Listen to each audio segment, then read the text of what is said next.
بانیتان باش خۆشەویستان و ئازیزان لە هەر شوێنێک بینەری بەرنامەی بەیانیانی کورسان نیوسن. ئەمڕۆ بە خۆشحاڵیەوە لە گەرمیانین لە بەردەم قەڵای شێروانە یادی ڕاپەڕینە مەزنەکەی دەربەندیخان و شاری کەلارە. ئەمڕۆ لەگەڵ هاوکارم شاخەوان کۆمەڵێک میوانی ئازیز و پێشمەرگەی قارەمانمان لەگەڵا بێ بۆ باسکردن لەو ڕۆژە پیرۆزە لەو ڕۆژەی کە توانرا لە ناوچەکەدا بەعز وە دەربنرێت و ڕاپەڕینە مێژوویەکەی گەلی کورد چۆن لە ڕانیەوە دەستی پێکرد ئەمڕۆ لە نوۆی مانگەشتۆتە دەربەندیخان و کەلار. جا پێم خۆشە لەگەڵ شاخەوانە سڵاوی خۆی بکات شاخەوان و دواتر لەگەڵ میوانەکانمانە بەردەوامی بانی با شاخەوان خێر بێن دیارە کۆساریەوەش هەم میوانن ئێمەش میوانی ئێمە بەخێر بێن دیارە ئەمڕۆ یەکێکە لەو ڕۆژانەی کە کورد شانازی پێوەکە دیارە 9 ئازار هەم کەلار و هەم دەربەندیخان بەڵام میوانانی دەربەندیخان ئەمڕۆ تەشریفیان هێناوە بۆ کەلار و لە قەڵای شێروانە میوانی ئێمن زۆر سپاسیان دەکەین بەڕێز سەلامی کوێخا عەزیز و بەڕێز کاک جوامێ ڕەحمەد و لالۆ سەعید کاوانە پێشمەرگەی دێرین و ڕۆڵی گرنگیانە بۆ بڵێ هەم پارتیزان و هەم پێشمەرگەش بوون. دیارە کۆسار گەرمیان شانە ئەوە پارتیزانانەی کە لە دوایی ئەنفال و لە گوندەکانمانەوە ئەنی پارتیزانەکان ڕۆڵی گرنگیان لە بەدیهێنان و یاخود بەرجەستەکردنی ڕاپەڕین هەبوو لە ساڵی 1990 زۆر زۆر بەخێر بێ کاک سەلام کاک جوامێ لالۆجان خۆشحاڵین کە ئەمڕۆ لە خزمەت ئێوەی بەڕێز و خۆشەویستین. جا پێم خۆشە یەکسەر بێمە لای هەرچەند پێشەوەی بچمە لای میوانەکان با باسی شتێ بکەم. ئێمە دوو بەشمان هەیە بەرنامەکە ئەمڕۆ بەشی میوانانی دەربەندیخان و کەلار شاخەوان لە هیچ بارانێکی ڕەحمەت و نەرم و خۆشە بارە شاخەوان هەری بە دەربەندیخان یەکەم دێ دەربەندیخان یەکەم تا لەم دەرێنا لەبەری خۆی زاوای دەربەندیخانیە بۆیە میوانەکانی دەربەندیخان مەخسوود و بەشی ئەوە ڕێکەوت بوو ئێمە سپاسی وەکەن قبوڵمانەکە کە شاخەوان زاوایەکی ونمەکە مادەی لە بەچاو سپاسیەکەن ئێمەش کاک سەلامجان پێم خۆشە یەکەم پرسیار بۆ دەست پێ بکەم جەنابێ هەم وەکو پارتیزانێک وەکو پێشمەرگەیەکی دێنی وەکو بەشداربوویەکی ڕاپەڕین باسێکی ئەو ڕۆژەمان بۆ بکەیت چۆن دەستی پێکرد و ئەو ئامادەکاریانە چی بوون کە توانیتان لە نوێی مانگە لە دەربەندیخان ڕاپەڕین دەست پێ بکەن. من سپاسان دەکەم ڕاپەڕینەکە شتێکی گەورە و تاریخێکی لەبیر نەچووە بۆ میلەتەکەمان نیگەیانسە ئەم قۆناغە کە هەمومانیان مسایە بە ئازادی و بە ژیانێکی خۆش و لە وڵاتەکەی خۆمانە دوور لە چای دوژمنەکانمان ئەژین. ڕاپەڕین کە حکوومەتی عێراق کۆتی داگیر کرد سەرکردایەتی بەرنامەی دانیا بۆی کە ئەیزانی حکوومەتی عێراق بەرەو شکیان و شێوا و ڕۆیشتووە بەرنامەی ڕاپەڕین دانریا بەرنامەی ڕاپەڕین ئەو کاتەی بەرەی کوردستانیش بوو بەڵام خۆی لە ڕاستیا بەرەی کوردستانی هەر نایی بووی تر وەکو بێژی هێز و توانا و ئەوانە نیان بوو ڕاستە خەڵکیان بوو بەڵام هێزێکی وایان نەبوو یا ئیزاعەکە ئەوەی زۆر دەوری بینی لە ڕاپەڕینە ئیزاعەکەی گەلی کوردستان و خەڵکی جۆش و خڕۆشدا هێزەکانی ئامادە باشە کرد بە تایبەتی پارتیزانەکان کە لە خوارەوەوان زۆرتر ئیشی کار و ئینی ڕاپەڕینەکانی هەموو ڕێخست و بۆ هێزەکانی ئێمە کە لە ئێران بووین ئێمە میحوەری یەک بووین میحوەرێک لە دزڵی و مەقەلەکانمان هەموو لە دزڵی بوو بۆ ڕاپەڕینەکە ئێمە لە 6 و 7 مانگ هاتنە حدودی خۆمان منتیقەی تەپەڕەش مەقڕی میحوەرمان بوو لێ کاک فریدون و زەمانە مەسئولی میحوەر و کاک شێخ جافر مەسئولی عەسکەری و بەرنامەی هاتنە خوارەوەمانی تر لێ هەرێکێک و بۆ شاری خۆی هەموو شارێک بەتالیۆنێکیان بۆ دروست کردو بەتالیۆنی شارەکانی دەربەندیخان من و کام مەحمیان دانیا و هاوکاری هەموو ڕەفیقەکانمان لالۆ سەعید و برادەرەکانی تریش کۆمەڵێکی زۆر پێشمەرگەی هەم پێشمەرگەی پارتیزان هەم پێشمەرگەی کۆن شارەزای پێشمەرگاتیمان لەگەڵا بوو ئێمە تر لە 9 مانگ بەرەو دەربەندیخان ڕۆیشتین بەڵام کە پێش ئەوە بگەینە دەربەندیخان دیارە هەر لێلی شەوە دەستیان کردو بەوەی کە وردە بەرنامەی ڕاپەڕین و خەڵکە خۆی بۆ ئامادەکردن لێلی ڕۆژۆبوونا خەڵک و جمی کرد بۆ مەقەرێکی فریقەی تیا بوو دەربەندیخانێکی لەو شارانە بوو توان بێژم لە شارەکانی تر زۆرتر حکوومەت و قوتی زۆر گەورەوە داگیری کردو هەم لە ڕووی تۆپخان و هەم لە ڕووی مقاومەتی هەم تون دەربەندیخان شوێنێکی تیا و بەحرەکەی تایە سەدی دەربەندیخان کارۆمایی تایە هەم حدودی ئێرانی نێزیک بڵێن گرنگیەکی تایبەتی هەبوو لە ڕوبەڕووبوونەوە هەبوو لە لای حکوومەتی بەعز دەربەندیخان گرنگیەکی تایبەتی خۆی هەبووە وەنیە هەر نەگە گرنگی تایبەتی خۆشیەوە بەڵام ئەوەنە هێزی حکومەت لە دەربەندیخان بوو لە شارەکانی تر وان نەبوو چونکە بوونی ئەو سەدی دەربەندیخانەوە حکومەت نێزیکە لە ئێران ئێران چەند جارێک لە زمانی شەڕی عێراق هجوومی کرد زۆر نێزیکی سەری دەربەندیخان بوویتە حکومەت وەتەوایی لە ڕووی تۆپخانە و لە هەموو ڕوویەکۆ دەربەندیخان شارێکی بچووکیشە بەڵام دیارە خەڵکەکە خەڵکێکی شۆڕێگێڕ و خەڵکێکی زۆر کورتپەروەری تیا دەربەندیخانەیەکە لەوانەیە کە توانم نمونەی دەربەندیخانتان بۆ باسکەم لە درێژایی باسە لە دەربەندیخانە جاشێک پیاوێکی حکومەتمان نەبوو پێشمەرگەیەک یا کەسوکاری شەهید یا تەنزیمێک مامگرێ بدەوە دەستی حکومەتەوە دەستی سووریە و خوێنی شێدەکانمان ڕات چەکدارمان بۆ بەڵام چەکدارەکانمان نەگەێنێت حەدی تاوان بەڵێ کاک سەلام دێنە وڵات بۆی کاک جوامێر و لالۆ سعیدیش باسی ئەو هەڵەقە و پەیوەندی کە ئێوە لەگەڵ ڕێخستنەکان هەتان بووە کە دێنە تەپەڕەش ئەم پەیوەندی چۆن دروستە بێت یعنی ڕێخستنەکان لەو کاتە ینی نامەگۆڕینەوە ئەڵبەت لە نێوانی ئێوە و ئەواندا بووە خۆی ئەم پەیوەندی چۆن دروست بوو لە تەپەڕەش ئێوە دێنە دەربەندی من وەکو خۆم لێرە بوو من هەلا وەکو پارتیزان ناو قۆپی و قەراخ و ئەو منتیقا بوون تقریبا ڕەتڵەکە 6 کەسێ 10 کەسێ 5 کەسێ بووە ڕەتی ئێمە ڕەتی سێ بوون بەر لەوەی کە تقریبا من 20 چوومە ئێران هەر لە ئێران نەبووم 20 بەر لە ڕاپەڕینەکە چوم هەر لێرە بووین ئەو کاتە ئێمە ئەو خەڵکە شخصیادارەکان وەک ڕێی ئەشرەت و هەرێکی کۆمەڵێکی بوو ئەم جارە مسە شارەکان ئەو ئامرسریەکان ئەوانەی کە پیاوی حکومەت و هەرێکێ لە ڕێگەیەکێک و نامەمانە نووسی بۆمانەنا لە قۆپیۆمان برد زۆر کەمیش بوو ڕەجێکرۆ زۆریشی ئێمە هەر ئەچوین بۆ لایانی زۆر جار ئەمان بر زۆر تاکیدیش نەوین کە ترسیەوەشمان بوو مادەنەگرن بەڵام ئێوە نزیکە بوون و لایانیا مۆعیدا شوێنێکماندانا نامەمان بۆ بردن نامەمانەدا پیان کە ئێمە وەکو یەکێتی نیشتمانی کوردستان ڕۆژێک تێ و ڕاپەڕین دەست پێکات و ئاگاتان لێوێ زۆریان شتەکانیان لێ وەرەگرین وەجددی وەریانە گرت و هاوکاریانەکردین بۆ ڕاپەرجامێت لە بڵنگۆی مزگەوتەکانەوەی من بیسوێتم لە ڕاپەڕینی دەربەندیخان بانگەواز کراوە خەڵک بێتە دەرەوە لە ماڵەکانی خۆیان پێشمەرگە نزیک بووەتەوە ئەنی ئەو دیمەنانە بێەوەی شتان لە بیرماوە لەو کاتە بڵێ بەر لەوە کۆمەڵێ خەڵکی تەنزیمی چاک لە ناو شارە بوو وی ئازیان داوە خەڵکەکە ئەمڕۆ ڕاپەڕینەوە و دەربەندیخانیش وەکو کاکسەلام باسی کرد فیرقە بوو فیرقە گەورەیە پێکتێن لە 3 لیوە 3 لیوە دەربەندیخان قەرەباڵخێکی زۆری وەسەرۆ و وەکو وایە لە شوێنێکی زۆر ناڕەحەت ئەتوانی مزاهرە بکەیت لەبەرەوە 2 دەرجی بوو یەکێ لەوێ سەدی دەربەندیخان لیوا بوو چەند کیلۆمەتێ لە ئێرانیشە دوورەی زەواڵی ئەوە ئێرانە کۆتایی دەربەندیخانە و ئەو بەحرەی لەسەر بوو زۆر بە یعنی حکومەت عێراق لەوێ زۆر بەقوت بوو لە دەربەندیخانە لەوێ لە بڵنگۆکەی مزگەوتەکان و داوانی کرد لە خەڵکەکەی هەمووی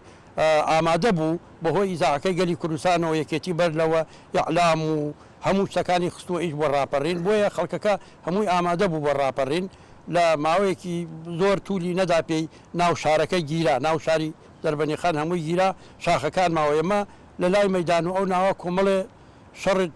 تووشی کۆمەڵی شەڕ بووین بەڵام ناو شارەکە زۆرەی زۆر زوو تەسیم بوونەوە خۆیانداوە دەست هەندێک شەڕیش هەبوو ینی شەڕی کورتخایان بووە ئەوەی من ویسپێتم لە ناو دەربەندیخانە خەڵکی شەید بووە بەڵێ ڕوبەڕووبوونەوە بۆ لالۆ سعید بەشداری ئێوە چۆن بۆ لەو کاتە ئەنی کاتێک کە پێشمەرگە دێ و ڕێخستەکان هەموو بەیەکەوە خەڵک و جەماوە ینی لەو ڕۆژە چ دیمەنێکی کاریگەری خەڵکت بینی کە ینی هاوشانی پێشمەرگە پەلاماری بەعسیانەدا پەلاماری پیاوانی ڕژێمیانەدا کاتە ئێمە هاتیینە تەبەڕەش لەگەڵ کاک سەلام و کاک شێخ زافر و ئەو کاتە کاک شێخ زافر مەسوولی قەوەدەکە بوو دوای ئێوە ئێمە هاتیینە تەبەڕەش لە تەبەڕەش جیابوون و لێ ئەوان بەرەو کەلار هاتن ئێمەش بەرەو ڕەشی ڕۆژهەڵات بڵێ ئێمە هاتین لە تەبەڕەش ئیتر هاتین لە تەبەڕەش لە جیابوون و لێک لێ کاک شێخ زافر و جەماعەتە کاک سەلام و کە مەحزە خوابیکا و سەدیقی سۆهێنمەجی و دخوای دووس پێشمەری تشیان لەگەڵا بوو ئەواتیان ئێمە ئیمڕۆ ئیمشەوە ڕۆین هەواڵ بۆ هێوە تێرین و خەبەرێک بۆ تێرنەوەی دەمەباسێکی وەوە دوای هێمە بێ تێمەش کەلوپەل و خواردن و شتیاندا پێمان وتیان بۆ هەیە دەربەندیخان ئیمشەو نەگیرێت بە ئەم خواردن ماردنانە پێ ئێمەش خواردنێکی دەوری 25 پێشمەرگەوین 25 خۆمان هاون لە خەرکردنی شاردمان دووبارە هەم گەڕێنەوە بۆ حدودەکە بۆ تەبەڕەش تی باینەکەی زوو كاك شيخ جعفر هل اليوم ماو كاك شيخ جعفر ودي كاك ويت اخوة حافظ يما روني ود برون دي يما هاتي والله يدر كلا يبيروا ليش كوتنا كميني رباية ماو بريت تقاين لكن بس يما جوا من دا واحد باران ويما رويشن بو ايوه هاتينا شمشير كل لا شمشير كل يا كوريك وشونا كوريك باران يزور وقوت وشونا كوريك لا كوريك وايد إسرائيل حاجة ما كدو بروباني بيتشوين دوري بسبيش مرجعين يما بيكاس أنا بيش يما شو يما دوري بسبيش مرجعين وما عمليو أحمد عربيجيو الشيخ نامي هنا حسن شيخاني ومجموعة بيش مرو والله اللي بروباني بيجي لك جاينا باني بي كملة عسكر هوا الرومانا دوري ششوا حوتوا هوا الرومانا بيشكيشوا والله قلت ما أوان ما قدروا برو دربني خان هاتي نزلاي دربني خان جمعنا وتقو لا ما جينا ايوه جمعنا وتقو بس يعني بيشو يبقى ناوشار تقكران بلى من جينا ناوشار تقو يبقى جينا ناوشار تقنا ماو تيما هاتين قلت والله دو برادر ما شهيد بو دو يعني دو هاو يعني ورط لي دوام بون يمرت لي دو يما دوامي ليك اوازو ترشو نشارو والله كان صباح شهيد بو حمر رشيد كوريكي هكذا أبدو أنا شهيد بولا أولتني لك شهيد بو صباح أمد مع عسكر شهيد بو كان حمر رشيد باشا أنا والله باش كاك سلام كلا تبرش هات نوبو بلين برو دربني خان وجبيك شتان بو كلار ايوا برنامجك ودان رابو يعني كلي عواد جاب نو بشك تان بين بو كلار وبشك برون برو دربني خانيا هذا ما صدفه بو او جابوا نوع دروز بیا برنامج رجیتان بو کرد بو دربنی خان شارکانی ایره دیاتر چون خدی دربنی خان را بو لبناری بمو بروشتای ته باقی بیجن باوانور و کلار و کفری و مشو نگانی ته همو شاری بتالونه کم بدانیا و امانه ابوای همیان بیکو باتنا ابوای باتنا ته باوانور تلی و باتنا بو کلار و شو نگانی ته بلام دربنی خان ابوای هلیو جابونا تو لتپر جابونو وكو باسم كريما يتبرو دربني خان رويشتين اللي كان محموا نزيكي دا بيجمرجيك مالي لو بوي زوتي رويشتين امان ما هو شهر بزانين برنامج داني ليلي او بيجمرج الرفيقه كان مان بيجمرج مان زور بو بيجمرجي زور باش معمول انفعالات تسليم بو هم يهر بيونديان في مانو ماو بو دوباره بيونديان في كانوا برنامج هو يعني هنا كذا بنين بلام يمك ولدو دبرو دربني خان رويشتين دربني خان وكو باسم كرشو خلق آماده كل روج بو خلق بعام يعني وهمولا كو روش نصر مع عسكر كم قريب في القكان قلتو اكتك مقريب في القكان قالوا هنا شروا انا شو بلا مقاومه زورتي انا كرياو باشا هلو شراء بياكي زور قارمان في المقي كون بما مرشين او خلق شورك بو وشهيد بالرشي كحممين او لا مقريب في القكان وشهيد بو يا مشكر رويش انت هات خلق هاو بيدي مو يما زوتر شوينا شارو هيش مقاومه ما هو بيجن سر سدك ولا سر تنيلك ولا سر شاخه كان يشتغل بوين الروشتو كان روشني نيتر ولدو ديمي لي خلقا تيكل بوين وهني لا بيج مكان من بو هم ورياي وتشاو ساقي باش كاك سلام بيشوازي خلق شلون بلو كاتاك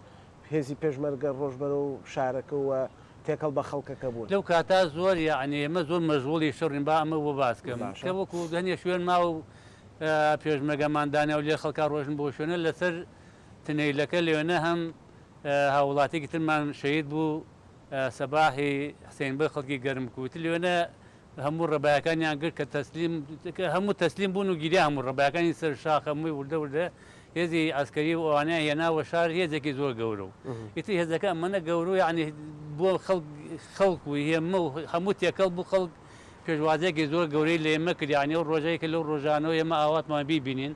كبينا من بتاعي خم ما ندوج من شلون لبردسي خلق ذليل بو ام دجمنا كان ظالم بو كان عزيتي خلقي دالو زماني كان ابو داب رابي لدربني خان كاك سلام والله من لحفتان ولد دربني خان داب الرياض تلم فوازه كان ما تياكل يعني شهستك هبوك والله هو سم بو يعني شلون او اواتي كيمل في مقاتي اوات ما بو خواسل لو روجا مين بيني رنجي بزياش چون كاتي خويما وتمان لي بعث اقر ركوتم فوازات بحكم ذاتي ما باتي بلام يس حكمتي بعد وبرشا ومان وهم ظالمه الروخي واجيري او شتانك شتي زور قورن جابوا باتن باسكم بلام يكي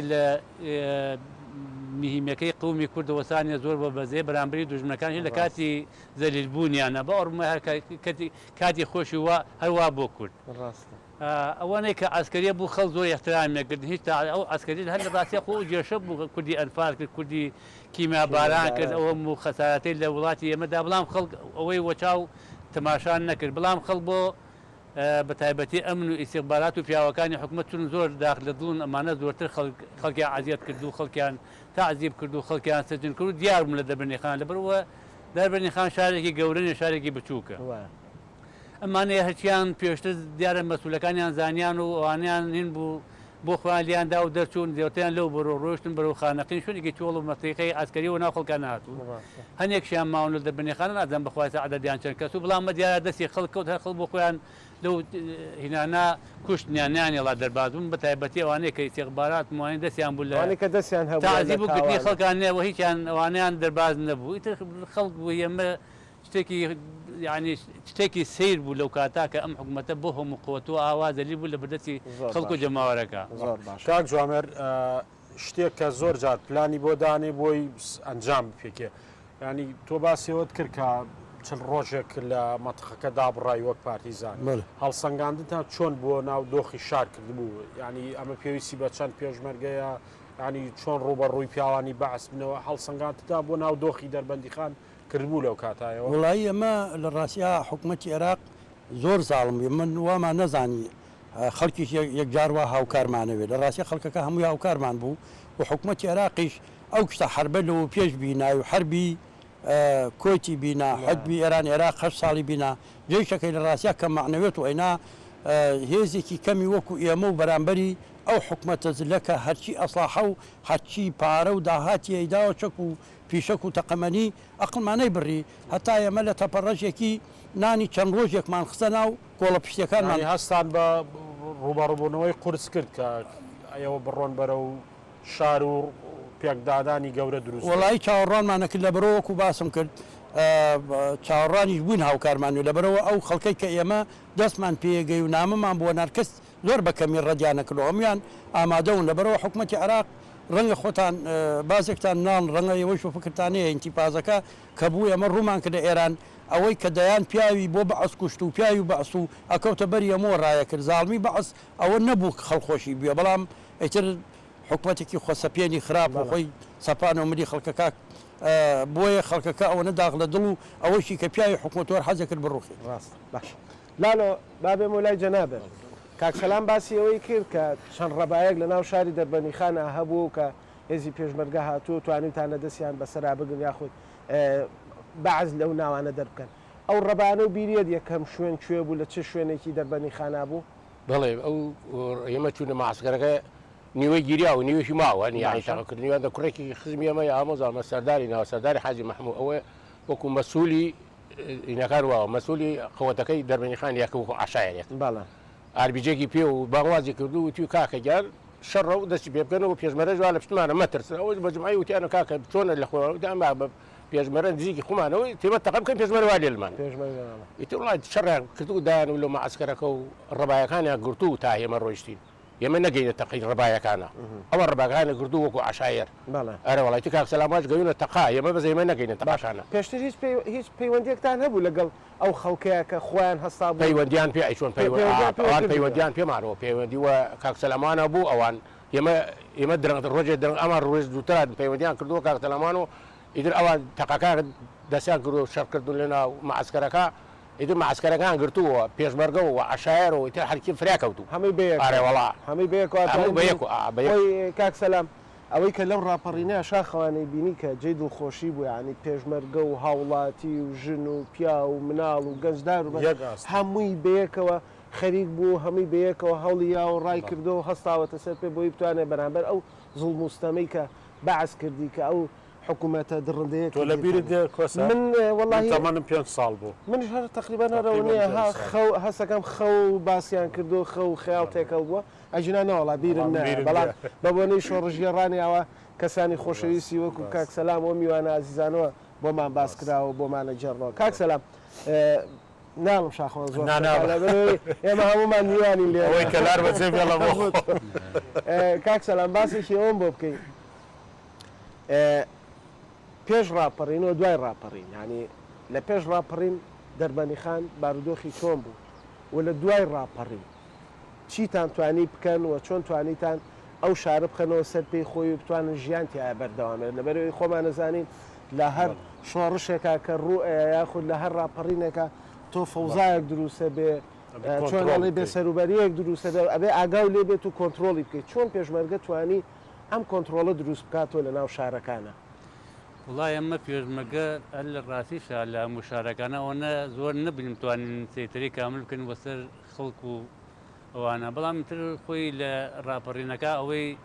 باسی خەڵکە کردیانی هەر لە ڕاستیا خۆ خەڵک زۆر ڕاپەڕینەکە خەڵ دروستکە بەڵام ئومێدی پێشمەگە و زۆرتری دەورەکە دەوری زاعیگەلی کوردستان زۆر دەوری بوو ڕاستە ئەو هێزە چەکدارێکە ئێمە ینی خەڵک ینی وەنە ئێگەمومان باسمان نەکردومانە پاڵ پشتی باسن و باسییان کردوانە باوەڕ بێ هێزە چەکدارەکەی خۆیان ینی ئەوانەی بەی چەکداری حکوومەت و ئامرسی و ئامرفۆجوانە ئەوانە توان بێژم وەکوی هێمە و باشتر هەل لە ڕاستی ئەواش بوو یعنی ئەوانی لەو هینا بەشداری چاکیان کرد ینی شەڕیان کرد خەڵکیان لێشەید بوو خەڵکیان هاوکارمان و هاوکارێکی زۆر باشمانون ئەی پێشمەگە و تەنزیمێکی زۆر مابوون ئەوانە هەموو هاندەری خەڵک بوون بۆ ڕاپەڕنەکەیتەوە خەڵکە دوای ئەو شەڕانە کە وردە و لە دروست بوو شەرخە ڕاستی وازەکەش ئەوەی نەخاوەنە عنی کە لە دەربنیەخانە من بۆ واسم کە دەربنیەخان کۆتایی پیا ڕەنگەی مە یەک دوو ڕۆژە لێوێ نەماینێتۆی تر لێرە بروسکیان بۆکەوتیان ئەو یەزانەی دەربنیەخان ئەوانەی پێتان کۆتە کۆکرد و هەموو هێزی چەکدار و هەموو تەنزیم و پێشمەرگەکانش و هەمووتان بێن و بێن بۆ ڕزگارکردنی خانەقین کە علی شامار وان چوونە خانەقینی مەچونوە دەمی یێزەکەی کە علیوا تاشوی لەو کەلارە چوونە یێزی دەمیێزی کە علیوانە بەڵام بەداخەوە هۆی ئەوە کە ڕەنگە هەنێ بینی خۆمانێتیایە کەوتنەکە مینی ئاسکەریەوە کومەڵی پێشمەگەی زۆر باشمان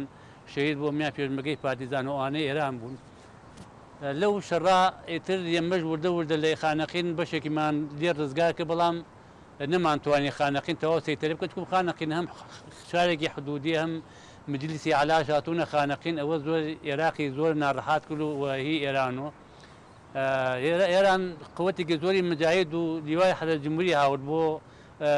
گرتنووی خانەقین و دەرکردنی ئێمە لێوەنی منتوانیمان ڕەنگە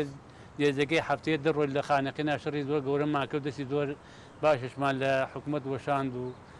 هەتا شوێ لەو شەوانە کە بۆ باسەکەم لە خانەقینی ئەم مەقڕی وڵای وازان منەزەمە یاسیقبارەت و گرتمان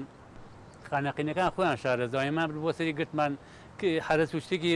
قووەتی کەمی تیاوڕیان کە زانیان ئەیگیرێ دەوری بسپێنسی گەنجێکی تیاوامیان بەرەڵا کریا بۆ یەگەر بەرەڵا نەکراوانی هەمویان ئەفۆسار کاسەلام برای خارەمانش لە خانەقین شەید بووە و ڕەپڵی کە ڕۆشنەوێ ئەنی کەوتنەوە کەمینەوە نزیکەی 6 کەسێک لە خانەقین شەید بوو بەداخەوە ڕۆژە کاک جوامێر باسی ئەومان بۆکەی با کورتی بۆوان باسەگا چکە میوانی دەروەیەکە زۆرە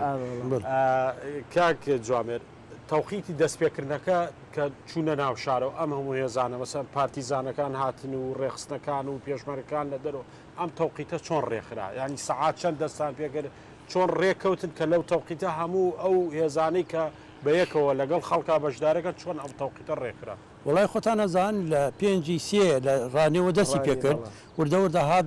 لە حوتی بانگ هاتە سێمانی ئێمە ئەو کاتە جیازمان بوو یەکی جیازێکەوە نەمان پێ و ئەو مەفرەزە پارتیزانیانە زۆری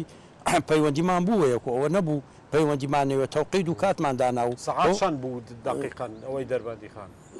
دەوری تقریبان سعات بەیانی زوو دەسی پێکرد بەیانی زوو دەسی پێکرد بەڵامی تر زۆری پێنەچوو کۆتایی پیاوە دەربەنی خان لە ڕاستیا ئەو هینە زیاتر ئەو مەفرەزانەی کە لێرەنە یەکێتی ئەم ساحە کەسی تیانەوە بەس یەکێتی تیا و ئەو مەفرەزە پارتیزانانە زۆر دەوری بوو لێرەنە کا عوسمان و شەید حەمەڕەش و حەمە ئاخە و ئەمانەی هەمووی لێرە بووین هەر یەکێک کۆمەڵی خەڵ پەیوەندی پێمانەوە کرد و نامەمان بۆ نووسی و ئامادەکارێکی زۆر چاک بوو بۆ ڕاپەڕین هەم لەلایەنی جەماوەڕ و ئەیانزانی ڕاپەڕین ئەم جارە ئیزاعی گەلی کوردستانی هەموو شانە چەکدارەکان و هەموو تەنزیمەکانی ئاگادار کرد ڕۆژی ئەوەنە شارەکان بەرنمەیان بوو بۆ ڕاپەڕین بەڵێ باش لا لە سعید بە کورتی ئەگەر تۆش پێمان بڵێ ئەو یادگاری کە لەو ڕۆژە تا ئێسش لە ناو زهن و لە ناو خەیاڵ و ژیان تاماوە تۆ چی بووە کە بینیتە ئەوایی وەکو یادگارێکی خۆش و ئێمە ئەو کاتە چوونە دەربێنی خان ئەو ئادەمە هاوە پێشمان و ئەحترامێکی باشیان لێگرتین و دوایەوەش کاکسەلام باسی خانەقینی کرد ئەو دوای ئەوە هێمە گەڕێنەوە بۆ دوایەوە ماوە چەرگی پێچ و خانەزەم چەنگی بێت و گەڕاینەوە بۆ خانەقی لەگەڵ شەیشاوا و کاکسەلام و من و جەماعەتی پێشمەرگەوین لە هاتینە خانەقی بۆ خانەقی بڕۆین زەلامی هاوتی کاکسەلام بەڵا خانەقی هیچی تیانێ چۆڵ و هۆڵە ئیتر کاکسەلامەتی ماتوو چۆڵ وڵە با سوای سارەکان بووین بەڵا کاکە سوای سارە بووین زۆر نەڕۆینی کەوتینە کەمینەوە دوو برای کاکسەلام شەید بوو دوو برای کاک جوامیر شەید بوو هەل ناو سیارەیەک شاوین کاکسەلام و کاشاکۆ ئەو کاتە لەو سیارە ئەوژە ناو سیاراون ئەوە دەرچوون ئەوە شەید بوو ئیتر منیش تۆزێ بریندار بووم کوڕێکی خزمان بوو برای کارڕەوف ڕەحمان ئەوش بریندار بوو ئاوتر وعزێکی ئاوە هاوە سەرمانە ئەو دیمەنانەی کە هیچ ناخۆش لەبیر ناچێت و لە بەرچاو لا ناچێت زۆر سپاس بۆ کاکسەلام کاک جوامێر لالوسعی کە ئەم بەیانی عەزەتمە یان لە دەربەندیخانەوە تەشریفتان هێنا هاتن بۆ ئێرە و ئەم بەرنامەیەمان کرد زۆر سپاس بۆ ئامادەبوونمەرکی خۆمانە کێشامانە زۆر سپاسانەکەی کۆسار ناوبڕێکمانەیە و ئەگەر کەلا دەست پێەکەی بڵێ زۆر سپاس.